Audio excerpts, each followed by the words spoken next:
let me recall the three challenges of last year. The first challenge was to keep Web Summit in Lisbon. We did it.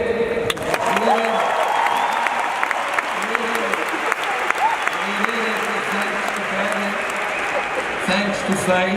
Where is Faye? She must be somewhere. Thanks to the Mayor of Lisbon, thanks to the Portuguese government, and thanks to all of you.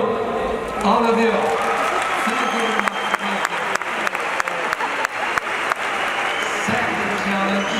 The second challenge was the one of keep moving on the digital revolution. You did it. You did it. With your startup, with your offer, you did it. Thank you very much. And the third challenge, we got along goals here, was to make more people aware that climate change was not fiction, was not fake news. It was real. It was real.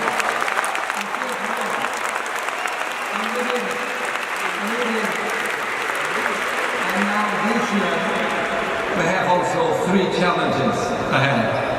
First one is, as we're going to have Web Summit here, 10 years, we must make every year better and different from the previous one. Better and different.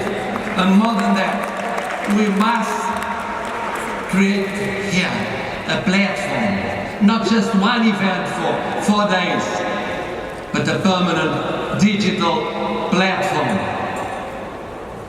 In Lisbon, in Portugal, in Europe, all around the world. The second challenge is this one. I just came from a meeting with refugees and migrants. You must not forget the rest of society. I mean, the digital is very important if you serve common people, if you serve communities. You must not leave anybody behind. Digital education. It's a crucial point. You must think of the others, not just the younger generations, the rest of the society. We must not create cleavages based on age or whatever.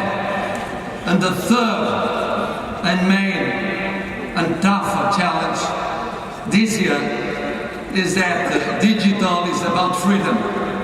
It's about opening economies, opening societies, about dialogue and tolerance. And we're seeing around the world just the opposite. We're seeing xenophobia, we're seeing intolerance, we're seeing racism, we're seeing closing societies and economies, we're seeing trade wars, we're seeing closing borders.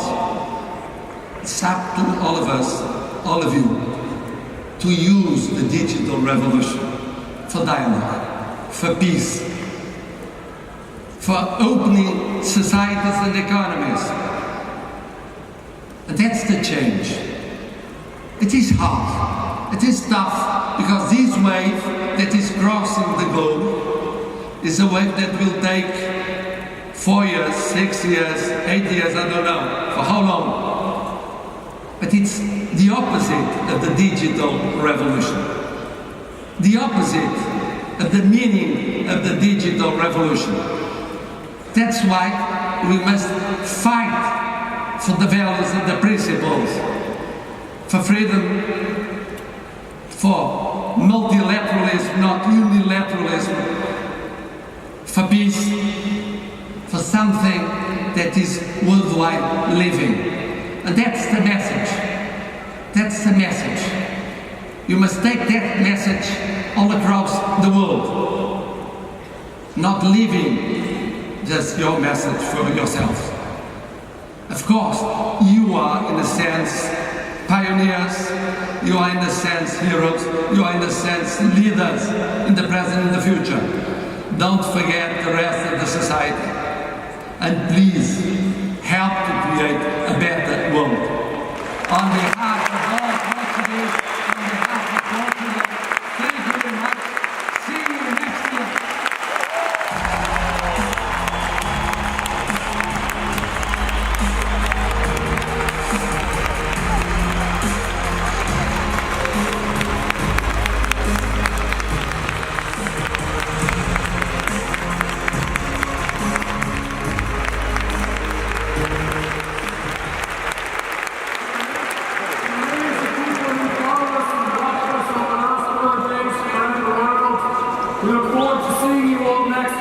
tens of thousands who traveled all over the world to join us in Lisbon. Thank you. See you in 2019. Good night. Salvage it. And for his next act, Williams will fix the internet.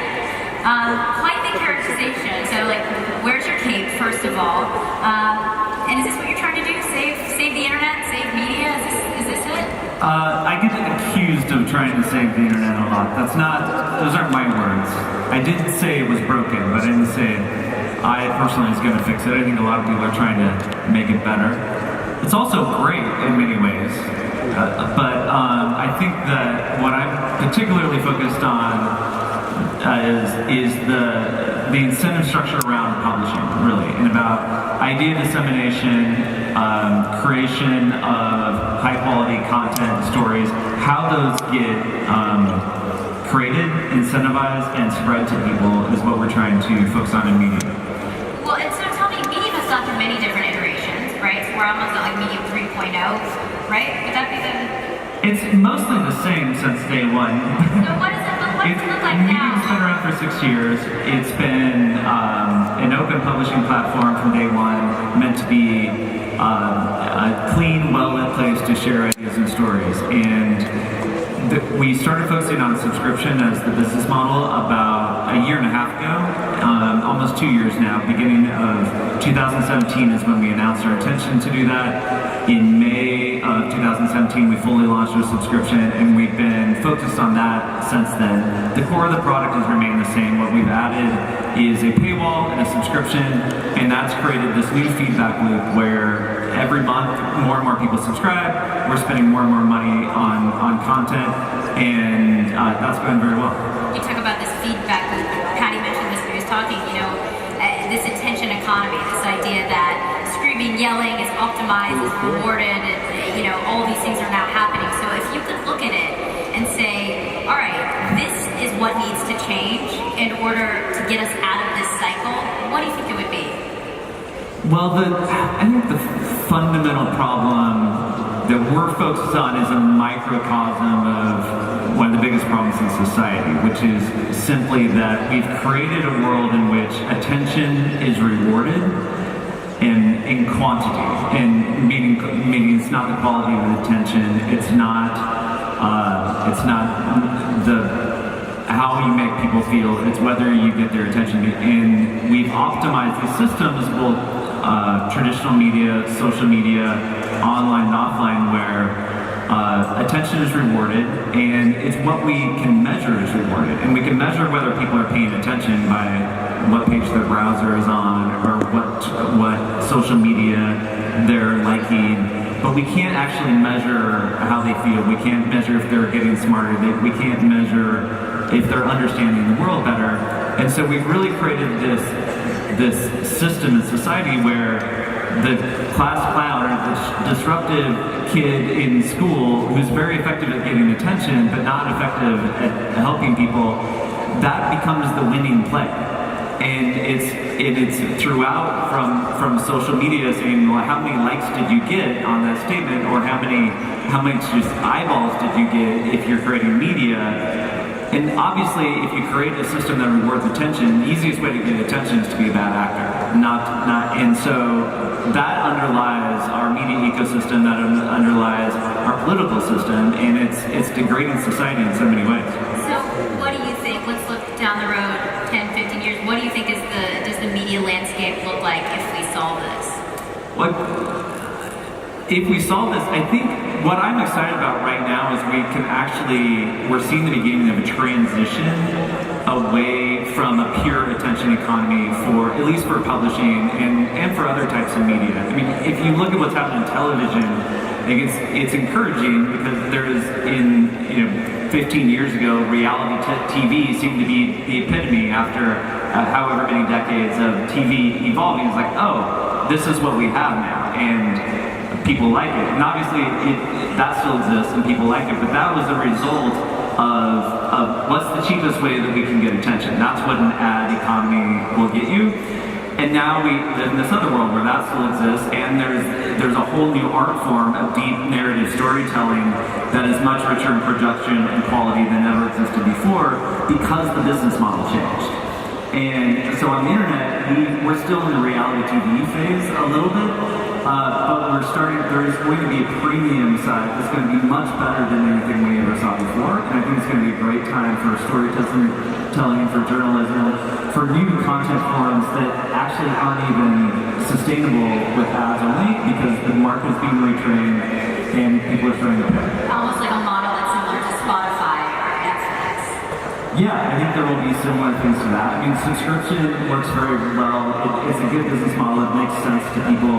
People through those companies and others have learned that you get a dramatically better experience and better content, and without the disruption of ads if you're willing to pay. The same thing is going to happen for the things people read and other forms of media, and we're just seeing that working already. But do you think, I mean, look at Facebook. Wouldn't they have to completely change their business model in order for this to be accomplished? I think Facebook and the distribution platforms are a different thing than what I'm talking about. And because Twitter, Facebook, Google, the companies that make the majority of the digital ad money, that is not directly paying for content, that's paying for the distribution of content. And that's paying for social media, which isn't better if people pay for it, really. The best social media is much more personal, it's not motivated by commercial gain.